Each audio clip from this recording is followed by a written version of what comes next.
The document is 12 pages long. Odette knows because she counted. She counted twice, actually. Once when her fiancé slid it across the kitchen table like it was a lease renewal, and once later that night when she was alone in the bathroom with the door locked and the fan running so she could read it without her face giving anything away. Page 1 is standard. She'd expected page 1. She's a paralegal. Not a family law specialist, but she knows enough. Knows what a prenup is supposed to look like, what it's supposed to protect. What's reasonable when two people come into a marriage with different financial histories? She and Darnell have different financial histories. His family has money, real money, the kind with a name on a building downtown. She knew this going in. She agreed to this going in. She was prepared for page 1. She was not prepared for page 4. Page 4 has a clause she has never seen in any document that has ever crossed her desk. It's written in the kind of language that's technically plain English, but structured to make you read it 3 times before you're sure you understood it correctly. She read it 6. What it says, what it actually says beneath the subclauses, is that if the marriage ends for any reason within the first 7 years, and if Odette is determined to be the initiating party in the dissolution, she owes his family's trust a sum that is, depending on how certain assets are valued at the time, somewhere between $80,000 and $200,000. Not to Darnell, to the trust. She sat with that for a long time. Then she turned to page 7. Page 7 is about children.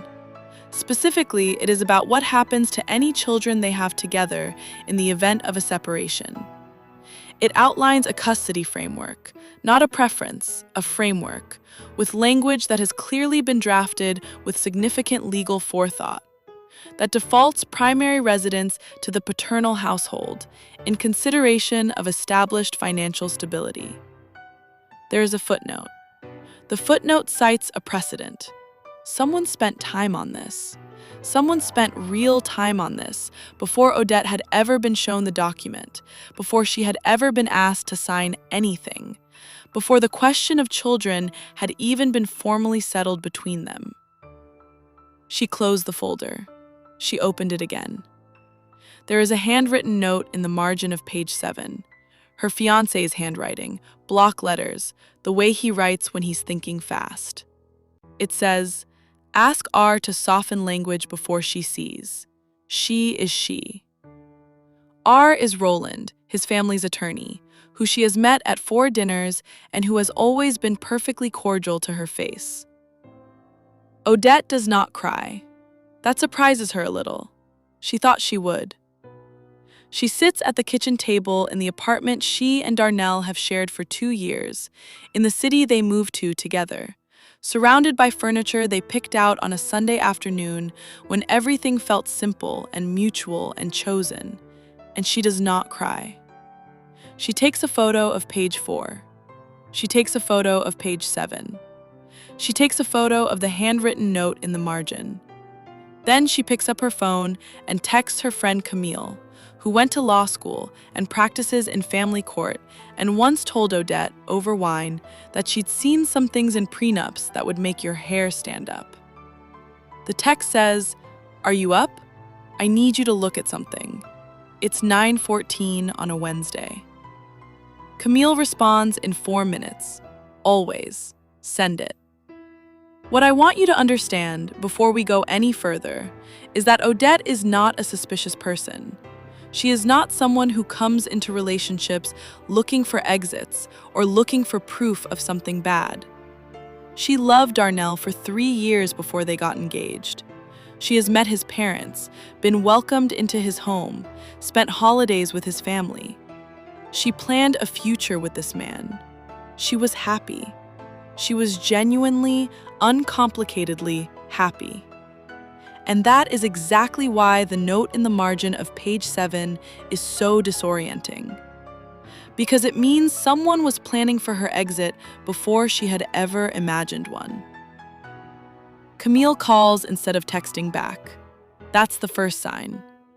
When a lawyer calls instead of texting, it means what they have to say is not something they want written down. Odette picks up. Camille is quiet for a moment. Then she says, "Odette, who prepared this?" And that 9:14 phone call on an ordinary Wednesday is where the story actually begins. Camille has been a family law attorney for 9 years. In that time, she has seen prenups that were fair, prenups that were punishing, prenups that were so one-sided they were practically unenforceable, and one that she described to Odette as the legal equivalent of a trapdoor. She told that story at a dinner party 2 summers ago. Everyone laughed because it seemed like an anomaly, something that happened to other people in other circumstances. Odette is thinking about that story now. She asks Camille what she's looking at. She needs to hear it out loud, from someone else's mouth, because some part of her is still hoping she misread. Camille doesn't soften it. The clause on page 4, the one requiring payment to the family trust if Odette is the initiating party in a dissolution, is not standard. It is not remotely standard. Camille says she has seen financial penalties in prenups before, but they're typically structured as asset splits, not cash payments to a third-party entity. The fact that it flows to the trust, not to Darnell personally, means it wasn't designed to protect him. It was designed to protect his family's asset structure. From her. Odette asks what the clause on page 7 means in practice. Camille is quiet for 2 beats. It means that if you separate, and you're the one who filed, the default presumption going into any custody proceeding is that his household is the more stable environment. You'd be starting from behind. Odette says, "He told me it was a formality." Camille says, "What specifically did he say?" And Odette has to think, because Darnell hadn't said much. He'd slid the folder across the table and said the lawyers had drawn something up, said every couple with assets like theirs should have something in writing, said it was just protection, for both of them. He'd used that phrase, both of us. He kissed her on the forehead before he left for his run, told her to take her time reading. He'd kissed her on the forehead. She tells Camille about the note, the handwritten note in the margin. Ask R to soften language before she sees. Another pause, longer this time. "Odette, this document wasn't drafted for your benefit." She already knew that. She knew it the moment she read the note. But there is a difference between knowing something alone in a bathroom at 9 o'clock and having someone you trust say it plainly. The difference is that the second one makes it real. She asks Camille what she should do. Camille says, "Don't sign anything, don't tell him you've spoken to anyone, and come to her office Thursday morning." She says to bring everything, the document, the photos, anything else she can find. Odette says, "What am I looking for?" Camille says, "Anything that tells you how long this has been planned." Here is what Odette knew about Darnell when she agreed to marry him. She knew he was the younger of 2 sons in a family that had built its money in commercial real estate over 3 generations.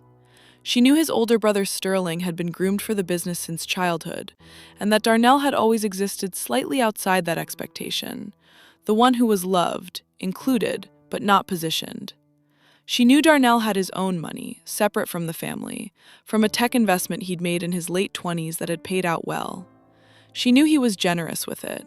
She knew he'd paid for their trip to Portugal without mentioning it once after. She knew he left good tips and remembered her mother's birthday and made her coffee the exact right way without being asked. She knew all of this. What she didn't know was anything about the trust, not the structure of it, not the name on it, not who controlled it or what its terms were, or what it was designed to protect against. In 3 years, Darnell had never volunteered that information, and she had never thought to ask, because you don't. You don't ask the person you love to explain the machinery of his family's money as a condition of trusting him. But the document had a name on it, not Darnell's name, not the family name she recognized from the building downtown, a name she didn't know. If you've ever stayed in something, a relationship, a job, a family dynamic, longer than you should have because the good parts were so good you convinced yourself the rest wasn't real, You already understand what Odette is feeling right now. You don't need me to explain it. You've lived it. And you know that the hardest part isn't finding out the truth. The hardest part is what you do with it, when you can no longer pretend you don't know. If that's why you're here, subscribe. This channel is for you, and there's more story to tell. She does not sleep that night. She lies next to Darnell, who is asleep by 10:30, who reaches for her hand in the dark the way he always does, and she lets him hold it. She stares at the ceiling. She is counting backwards through everything, looking for the moment she should have seen this coming. But what she doesn't know yet is that the name on the document will rewrite everything she thought she understood about how this relationship started. Thursday morning, Camille's office. Odette sits across from her with the folder on the table between them and a coffee she hasn't touched. Camille has printed the photos Odette texted her. She has made notes in red pen. There are more red marks than Odette was expecting. Camille asks, "How much do you know about Darnell's relationship with his father?" Odette says they're close. She says his father, Conrad, calls twice a week, that Darnell always takes the calls, that Conrad had been warm to her at every family event, a handshake, a compliment, once a gift for her birthday that she'd assumed was Darnell's doing. Camille turns one of the printed pages around and slides it across the desk. This language didn't come from a family attorney. This came from a corporate trust attorney, someone who structures asset protection for high net worth families. The clause on page 4, "I know this drafting style. I've seen it before, in business partnership dissolutions." Odette looks at the page. They drafted this like you're a business risk. She doesn't say anything for a moment. Then she says, "How long would this have taken to prepare?" Camille says at minimum, weeks, probably longer. The custody language on page 7 would have required specific consultation. You don't write that casually. You write it when you're anticipating a specific scenario and you want to pre-position for it. Odette thinks about when Darnell proposed, 14 months ago. The restaurant they'd talked about going to for a year. The ring that was exactly right. The speech he gave that was so specific to her. Not generic love speech, not borrowed words, but things he actually knew about her. Details she'd mentioned once that she'd assumed he hadn't kept. She'd cried. She'd thought, this is what it feels like when someone really sees you. She asked Camille if there's a way to find out when the document was commissioned. Camille says there might be. She says she knows someone who can pull incorporation and trust filing dates.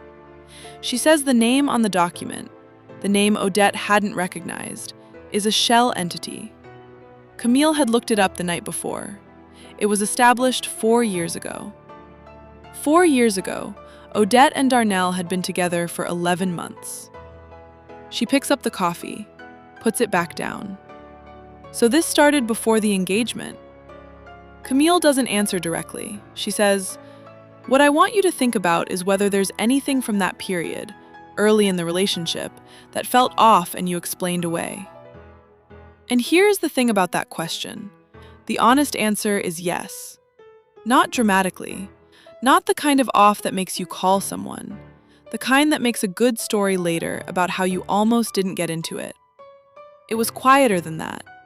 It was the way Conrad had looked at her the first time Darnell brought her to a family dinner. Not unkindly, but assessing, categorizing. The way his mother had asked, very early, what her family did, where she'd grown up, where she saw herself in 10 years. She'd thought it was normal. Rich families asked those questions. She'd answered honestly and moved on. It was the conversation, maybe 8 months in, when Darnell had mentioned almost in passing that his family had strong feelings about keeping things consolidated. She'd asked what that meant. He'd said it was an estate thing, a generational thing, nothing to do with them. She'd believed him because she had no reason not to, because he was warm and she was happy and the relationship was good.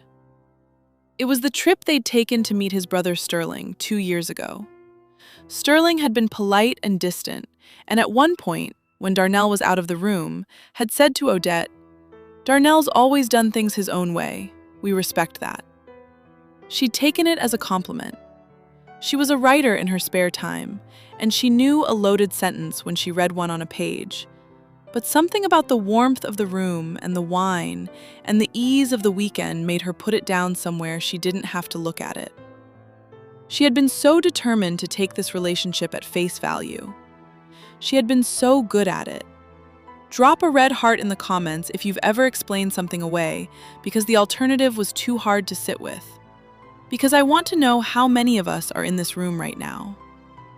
Camille says the name on the shell entity comes back to a holding company. She's pulled the registered agent. She puts a printed page in front of Odette. The registered agent is Roland, the family attorney who has always been perfectly cordial to Odette's face. Odette looks at the page for a long time. Then she does something Camille doesn't expect. She doesn't cry. She doesn't raise her voice. She opens her bag, takes out a small notebook, and starts writing things down.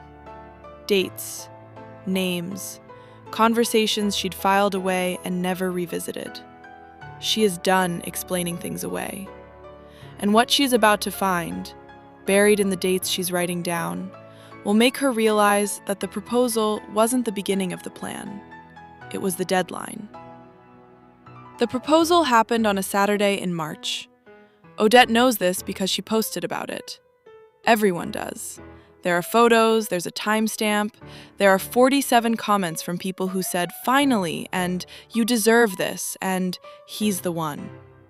She'd screenshotted every comment. She'd saved the photos in a dedicated album. She'd been, in the uncomplicated way that feels embarrassing to look at now, completely happy.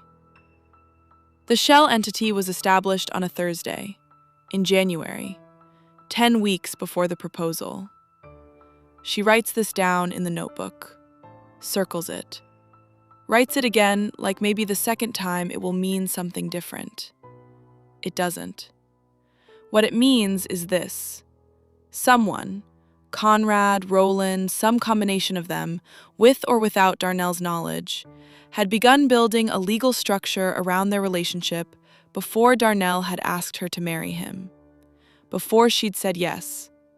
Before she'd ever held that ring or cried in that restaurant or believed with her whole chest that she was choosing and being chosen equally.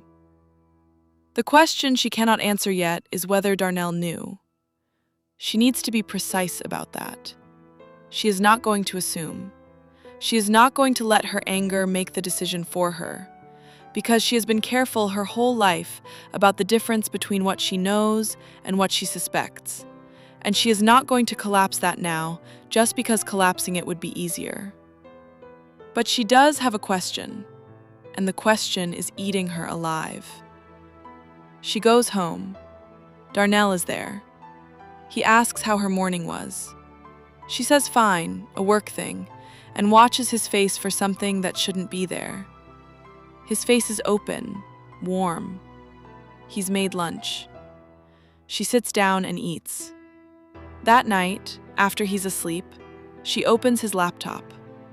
She knows his password. He gave it to her 18 months ago to print something when her laptop was dead, and she has never used it since. And she stands in the kitchen for a full minute, debating whether this is a line she's willing to cross. She crosses it. She's not looking for everything. She's looking for one thing. Any email, any thread, anything that connects him to Roland, or to the shell entity, or to anything dated before January. Anything that tells her whether he sat across from her in that restaurant, knowing exactly what he was building around her life. She finds nothing in his personal email. She almost closes the laptop. Then she sees a folder in his documents she hasn't noticed before. It's named with a number, not a word, just a string of digits. The kind of name you give something when you don't want it to be found by accident. She opens it. Inside, there are 3 documents. 2 of them are financial. Trust statements, the kind of dense PDFs that make her eyes cross. She photographs them anyway. The 3rd document is a letter. It's from Conrad. It's addressed to Darnell. It's dated November, 4 months before the proposal, 6 months before she ever saw the prenup. And the first line, the very first line, says, "If you're certain about her, then we move forward. But we do this right, or we don't do it at all." She reads the letter 3 times.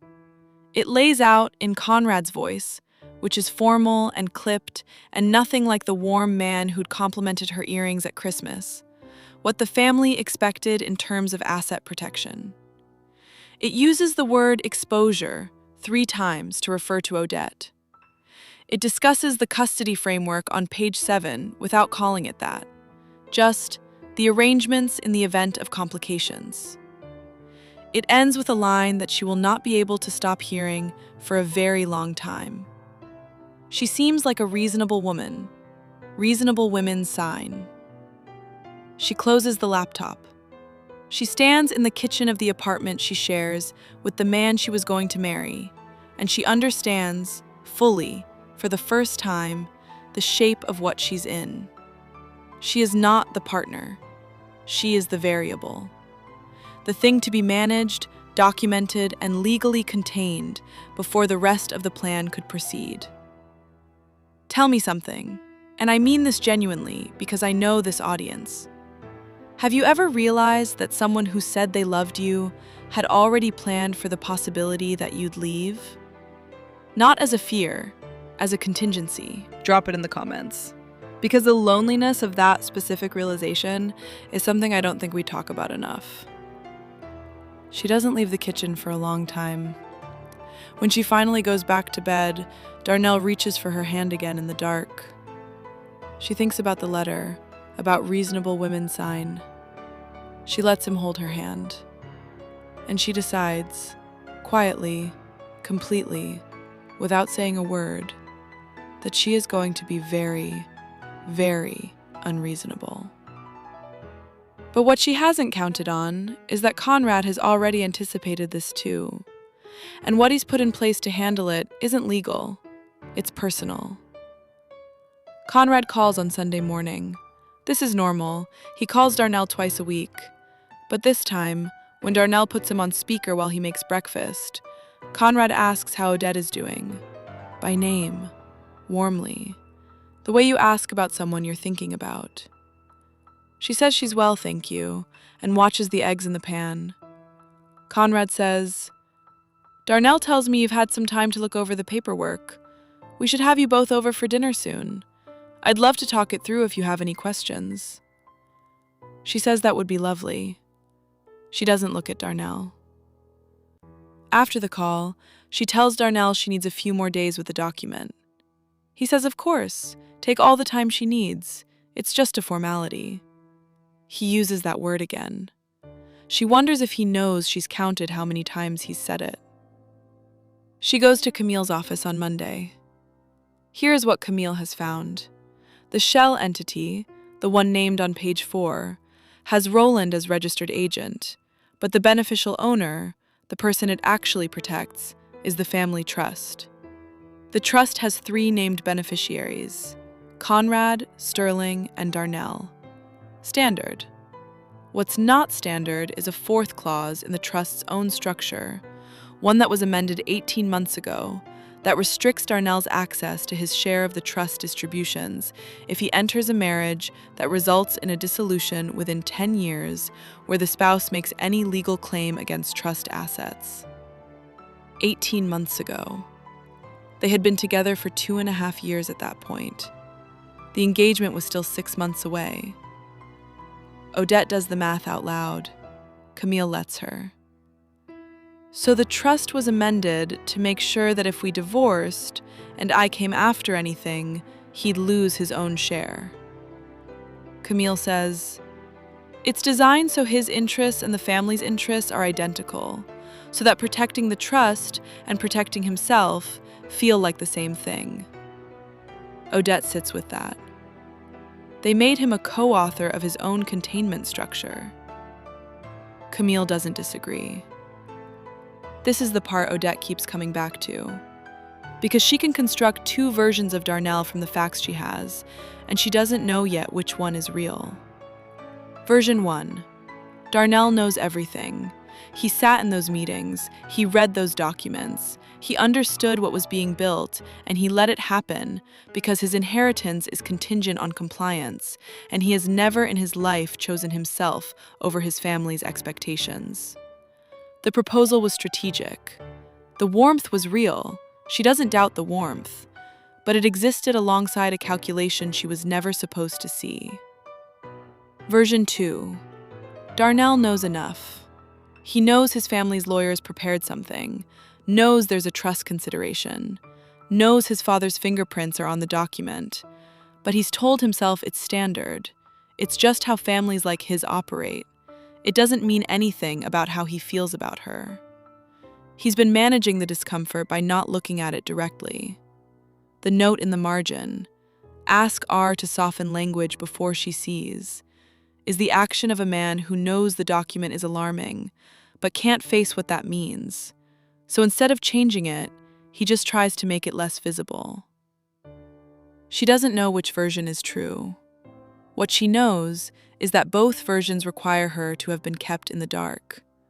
And that is the thing she cannot get past.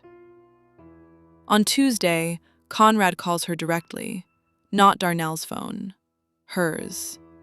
She stares at his name on the screen for 4 rings and picks up because she wants to hear what he says when he doesn't know what she knows. He is warm, avuncular. He says he hopes she's settling into the idea of the paperwork, that he knows it can feel formal when you're in the middle of something as emotional as an engagement. He says the family is so happy Darnell found her. He says she should feel free to call him directly if she has any questions, that they want her to feel part of things. She thanks him. He says, "You're a smart woman, Odette. I always appreciate that about you." She says she appreciates that. After she hangs up, she sits in her car in the parking garage for 11 minutes. Smart woman is not a compliment from Conrad. She understands that now.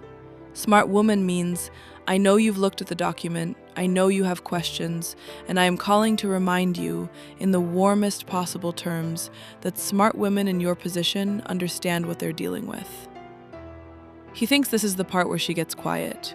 He has badly misread her, because what Conrad doesn't know, what neither he, nor Roland, nor Darnell has accounted for, is that Camille made a call on Friday, and the person she called is not another attorney.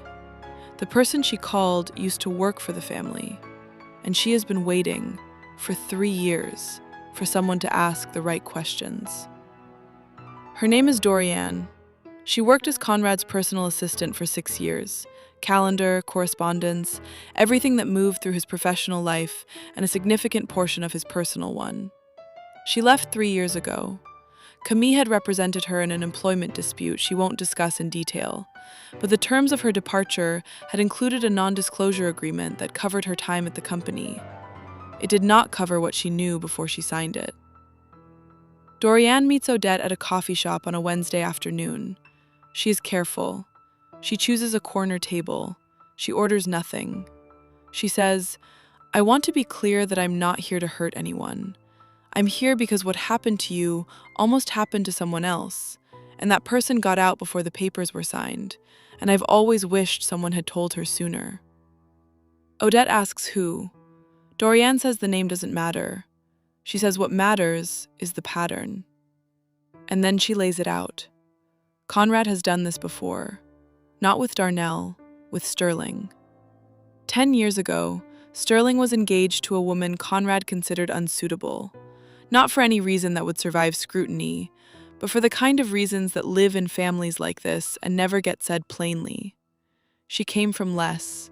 She had opinions. She didn't negotiate herself down to fit the room.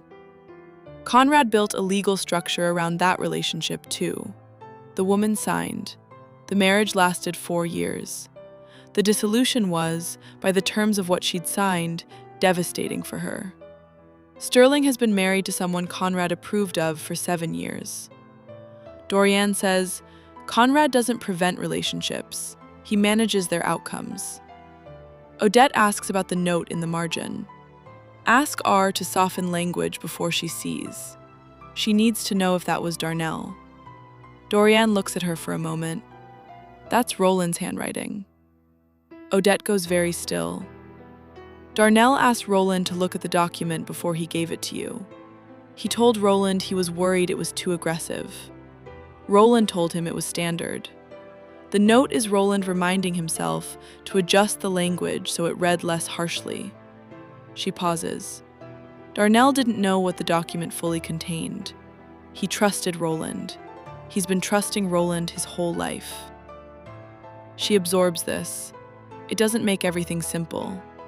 Darnell handed her a document prepared by his family's attorney without reading it carefully himself, without questioning why it was drafted the way it was, without asking whether the woman he loved had been categorized as a liability in his family's legal structure. That is its own failure. The love was real. The abdication was also real. Both things are true, and she has to hold both. But he is not the architect. She goes home and she tells Darnell everything, not as an accusation, as information. She puts the photos on the table, page 4, page 7, the margin note, the letter from Conrad. She watches him read. She watches the sequence move across his face, confusion, then focus, then something that looks like recognition. The way recognition looks when it's arriving later than it should have. He reads the letter from his father twice. When he puts it down, he says, "I didn't know about the trust amendment." She says she believes him. He says, "I didn't know what I was giving you." She says, "I know. That's also a problem." They talk for 4 hours. It is not a clean conversation. It is not the conversation where everything gets resolved and both people feel good at the end. It is the kind of conversation where you find out what someone is actually made of. Not who they are when things are easy, but who they are when they have to choose between comfort and honesty, between their family's architecture and the person sitting across from them. At the end of it, Darnell calls Roland. Odette sits in the room while he does it. She listens to him ask, with a steadiness she hadn't been sure he had, why a shell entity was named as the payee on his fiancé's prenup, why the custody clause was drafted the way it was, and what exactly his father had been told about the structure of this document, and when. Roland says he'll need to speak with Conrad first. Darnell says, "No, you'll answer me, right now." There is a very long silence on the phone. Odette does not sign the prenup. She and Darnell hire an independent attorney, not Roland, not anyone from the family's network, and they start from scratch. It takes 2 months. Conrad is not pleased. Sterling calls once to say the family has always done things a certain way. Darnell says that's good context and thanks him and hangs up. The wedding is still on. It's smaller than originally planned. The venue changed, the guest list changed. Some people who were invited are no longer in her life, and she doesn't experience that as loss the way she might have a year ago. She experiences it as information. People showed her who they were when the structure shifted, and she wrote it all down in the same small notebook she'd started in Camille's office. And she knows exactly where she stands. She stands in a life she chose with her eyes open. That is worth something. That is worth a great deal. If you've ever had a moment where you realized that the love was real but the terms were not, that someone could genuinely care about you and still hand you a document designed to contain you, I want you to know that those two things are not a contradiction. They are just the truth. And the truth, even when it's hard, is always better than the version they were hoping you'd sign without reading. You are allowed to read everything. You are allowed to ask questions they don't want you to ask. You are allowed to be, in someone's words, very, very unreasonable. If this story held on to you, the next one is already waiting. And it's about a woman who found out the house she'd lived in for 11 years was never in her name. Not an accident, a decision made before she moved in. Around here, we don't just survive it, we understand it, and then we let it go. You are not too much. They were just not enough. The firelight is always on. I'll see you next time.